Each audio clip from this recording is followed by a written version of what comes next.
Caríssimos irmãos, caríssimas irmãs, louvado seja nosso Senhor Jesus Cristo. Estamos comentando a Santa Liturgia do dia 8 de abril, quinta-feira. Ainda estamos na oitava de Páscoa, considerada como conjunto um grande e único dia de testemunhos da ressurreição. E nós temos na primeira leitura, tirada dos Atos dos Apóstolos, aquele paralítico que na leitura de ontem tinha sido curado por Pedro.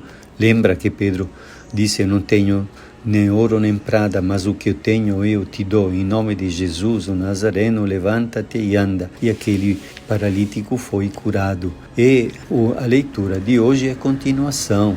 E diz assim: o paralítico não deixava mais Pedro e João. Todo o povo, assombrado, foi correndo para junto deles, no chamado Pórtico de Salomão, que era o lugar onde os primeiros discípulos se reuniam todos os dias. Ao ver isso, Pedro dirigiu-se ao povo e disse assim: Israelitas, por que vos espantais com o que aconteceu? Por que ficais olhando para nós como se tivéssemos feito este homem andar com nosso próprio poder? O Deus de Abraão, de Isaque e de Jacó, o Deus de nossos antepassados, glorificou seu servo Jesus. Vós o entregastes, o rejeitastes o santo e o justo e pedistes a libertação para um assassino, Barrabás. Vós matastes o autor da vida, mas Deus o ressuscitou. Graças à fé no nome de Jesus, este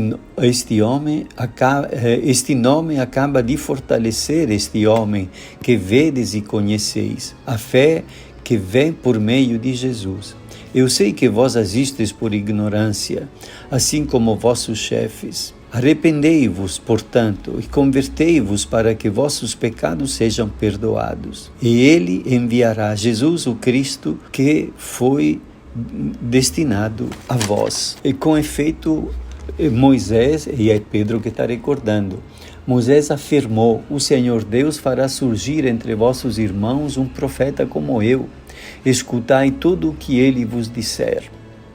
E todos os profetas falaram desde Samuel e seus sucessores. Também eles anunciaram estes dias. Vós sois filhos dos profetas e da aliança que Deus fez com vossos pais. Após ter ressuscitado o seu servo, Deus o enviou em primeiro lugar a vós, para vos abençoar, na medida em que cada um se converta de suas maldades. E assim, Pedro começa a assumir a sua tarefa, confiada a ele pelo próprio Jesus, de ser testemunha.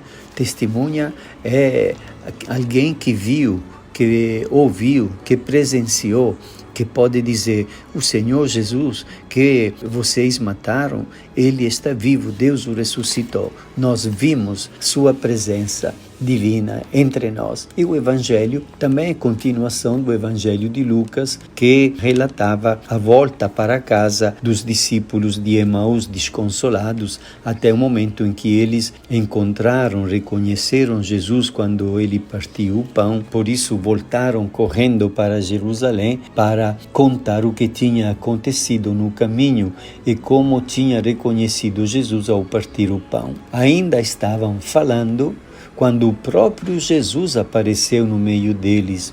Ele lhes disse: a paz esteja convosco. Eles ficaram assustados e cheios de medo, pensando que estavam vendo um fantasma. Mas Jesus lhes disse: vede minhas mãos e meus pés, sou eu mesmo. Tocai em mim e vede.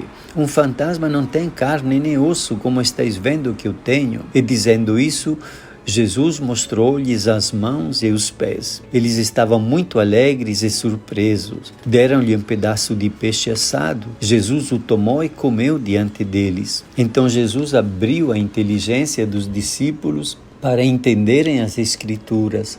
E lhes disse: assim está escrito: o Cristo sofrerá e ressuscitará dos mortos ao terceiro dia. E no seu nome serão anunciados a conversão e o perdão dos pecados a todas as nações, começando por Jerusalém. Vós sereis testemunhas de tudo isto. De novo, Jesus, então, dá este mandado de serem as testemunhas destes grandes acontecimentos. certamente, se eles não tivessem visto Jesus da forma como puderam ver e tocar nele como efetivamente puderam tocar, eu sempre lembro de Tomé, a quem Jesus fala: você, Tomé, toque aqui, põe aqui o teu dedo. Então, certamente nós não estaríamos aqui comentando estes evangelhos, porque cada um teria retornado para casa lá naquela época antiga e a igreja não teria nascido,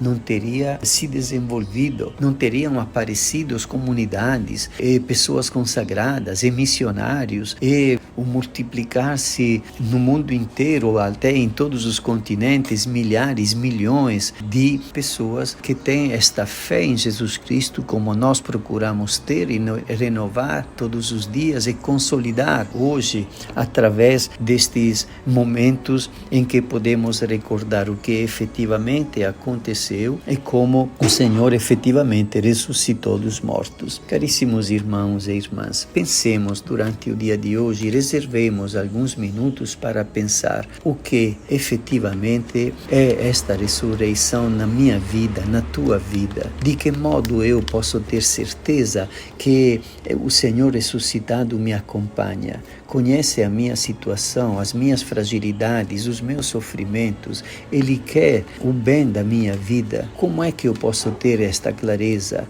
E como é que eu lido com isto? Que tempo eu dedico à oração para ativar esta potência divina que eu sei que me ama, para que esta potência divina possa efetivamente dar frutos de esperança que se renova, de paz que acontece no meu coração e nos meus relacionamentos, de renovada fortaleza interior para enfrentar tantos desafios e dar a volta por cima de tantas questões que parecem ir destruindo coisas preciosas na minha vida, porque nós sempre mais temos que renovar e fortalecer esta certeza de fé, porque é através desta certeza de fé que podemos fazer a experiência da vitória sobre o mal e sobre a morte, pela sua obra divina. Te abençoe Deus Todo-Poderoso, Pai, Filho e Espírito Santo. Amém.